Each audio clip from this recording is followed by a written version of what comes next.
السلام علیکم ورحمۃ اللہ وبرکاتہ۔ قیامت کی نشانیوں میں سے جو یعنی اس وقت کی جو نشانیاں ہیں جو ابھی ظاہر ہوں گی، ایک تو بڑی بڑی نشانی ہے کہ جناب جو ہے سورج جو ہے وہ مغرب سے نکلے گا۔ یہ نشانیاں تو بالکل آخر میں ظاہر ہوں گی۔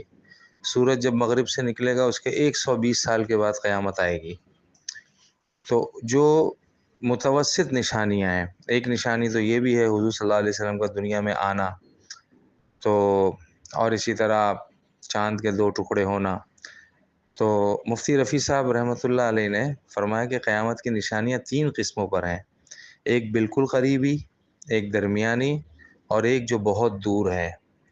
تو جو بہت دور ہیں اس میں سے جو ہے وہ حضور صلی اللہ علیہ وسلم کا تشریف لانا اور چاند کے 2 ٹکڑے ہونا، جیسے آپ علیہ السلام نے فرمایا انا والساعۃ کہاتین، میں اور قیامت دو ایسے قریب ہیں، اور آپ نے 2 انگلیوں کا اشارہ کیا۔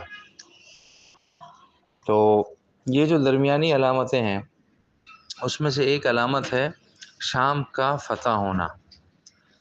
اچھا، پھر ایک دوسری علامت ہے ترکی کا ہاتھ سے چلا جانا، اور ایک تیسری علامت ہے انصاف پسند بادشاہ، سعودیہ کے انصاف پسند بادشاہ کا انتقال ہونا۔ اب ہم ان علامتوں کو ملاتے ہیں تو ہمیں پتہ چل جائے گا کہ جو آج کل کے حالات ہیں وہ قیامت کی طرف تیزی سے جا رہے ہیں، اور مہدی علیہ السلام کے زمانے کے قریب ہونے کا پتہ دے رہے ہیں۔ تو شام کے فتوحات جو ابھی الحمدللہ ہوئی فتوحات، کافی عرصے سے حافظ الاسد، پھر اس کا بیٹا بشار الاسد، اس نے ظلم کا بازار گرم رکھا ہوا تھا، اور روس اور ایران کے مدد سے اس نے سنی مسلمانوں پر ظلم کیا ہوا تھا۔ اب اللہ کے فضل سے جو ہے وہ یہ ظلم ختم ہو گیا۔ تو یہ جو ہے وہ اور ظاہر ہے یہ سنی تھے، اور ان کی مدد کس نے کی؟ ترکی نے کی۔ تو اب ایسا محسوس ہوتا ہے کہ یہ ایک سنی مسلمانوں کا بلاک بن رہا ہے جس کو امریکہ توڑے گا۔ امریکہ اور اسرائیل کے مفادات کے خلاف ہے یہ، کیونکہ امریکہ اور اسرائیل تو چاہتے ہیں کہ پورے جو اس علاقے کو، جس کو غالباً مشرق وسطیٰ کہتے ہیں، ان سب پر اسرائیل کا قبضہ ہو جائے۔ تو اب یہاں پہ شام پہ تو سنیوں کا قبضہ ہو گیا، اور ترکی پہلے ہی جو ہے وہ اسرائیل کے بہت زبردست خلاف ہے، اور افغانستان اور پاکستان تو ہیں ہی اس کے خلاف۔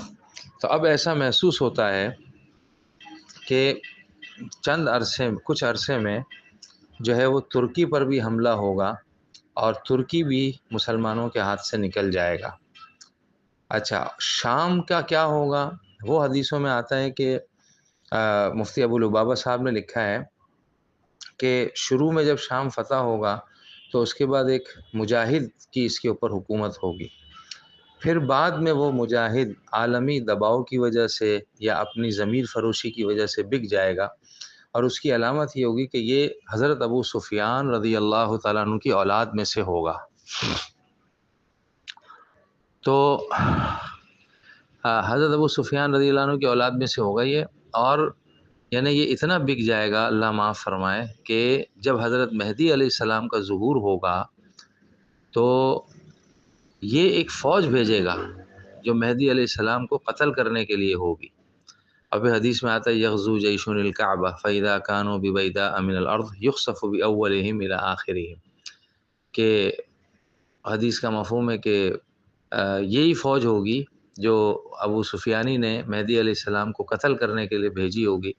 جب یہ مکہ کے قریب پہنچے گی تو ساری فوج غرق ہو جائے گی، دھنس جائے گی زمین میں، اور 2 شخص بچیں گے اس میں سے، ایک ابو سفیانی کے پاس جائے گا، اس کو حالات بتائے گا، اور دوسرا مہدی علیہ السلام کے پاس آئے گا اور ان کو اللہ کی مدد کے بارے میں بتائے گا۔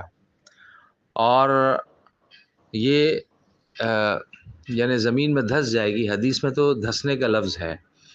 مفتی ابو لبابہ صاحب نے جو اس کی جدید تحقیقات کے اندر بتایا کہ ایسا بھی ہو سکتا ہے کہ یہ فوج دھس جائے، اور ایسا بھی ہو سکتا ہے کہ اس فوج کے اوپر ایسی بمباری ہو، مہدی علیہ السلام کے معاونین لشکر ان کے اوپر ایسی بمباری کریں جہازوں سے اور ٹینکوں سے کہ وہ سب جو ہے ملیہ میٹ ہو جائے لشکر۔ تو یہ ہو سکتا ہے۔